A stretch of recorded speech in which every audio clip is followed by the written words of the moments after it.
배우 황정음 씨 관련 내용인데 이것도 지금 이혼 소송 중인 게 맞습니까? 네, 이혼 소송 중인 것으로 알고 있고요. 예. 지금 쟁점이 재산 분할과 위자료가 쟁점이 되는 것으로. 이것도 역시 재산 분할과 위자료가 네. 쟁점이 되고 있다라는 말씀해 주셨는데 이제 알려진 것은 SNS에 남편의 불륜을 암시하는 글을 올린 게 이제 화제가 됐잖아요. 네. 근데 이게 암시하는 글인데 뭐 일부 기사는 폭로 이렇게 표현을 하더라고요. 네. 변호사 입장에서는 어떻게 보세요?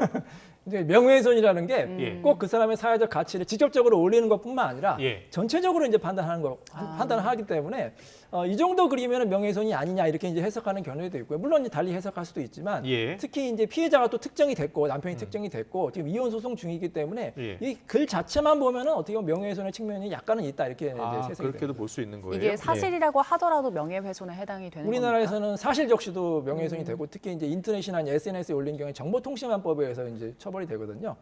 물론 이제 사실일 경우에는 형량이 좀 낮아집니다. 사실일 예. 경우에는 3년 이하의 징역이나 3천만 원 이하의 벌금이고요. 예. 만약에 이게 허위 사실일 경우에는 7년 이하의 징역이나 이제 5천만 원 이하의 벌금을 가중 처벌이 되는데 물론 이제 공공의 이익이 있거나 다른 이제 정상 창작 사유가 있으면 예. 징역형보다는 이제 가벼운 벌금형으로 나오는 경우도 있습니다. 네, 황정음 씨가 올린 사실 이제 게시물 보면 게시물에는 직접적으로 얘기는 안 했어요. 그런데 거기에 온 이제 댓글에 대해서 그런 내용들이 담겨 있던데 이런 댓글로 인해서 황정음 씨가 이혼 과정에서 위자료가 뭐 깎일 수도 있습니까? 위자료가 깎인다기보다는 예. 어쨌든 본인이 만약에 정말 피해를 입었으면 위자료를 청구하는데 네. 상대방이 반소를 할 수가 있습니다. 내가 명예훼손의 피해자이기 때문에 반소를 예. 할 수 있다. 이렇게 해서 예. 이제 실제 청구하는 금액보다 위자료가 깎이거나 아니면 오히려 조회되는 상황이 발생할 수도 있는 거죠. 예. 잠깐 앞서 그 사실적시 명예훼손도 처벌받을 수 있다라고 했는데 우리나라 사례라고 했잖아요. 네네. 외국 같은 경우는 어때요? 외국은 사실일 경우에는 미국 같은 경우에는 사실일 경우에는 처벌이 안 되는 것으로 알고 있고요. 그래요? 예, 물론 이제 예. 나라마다 다르긴 한데 예.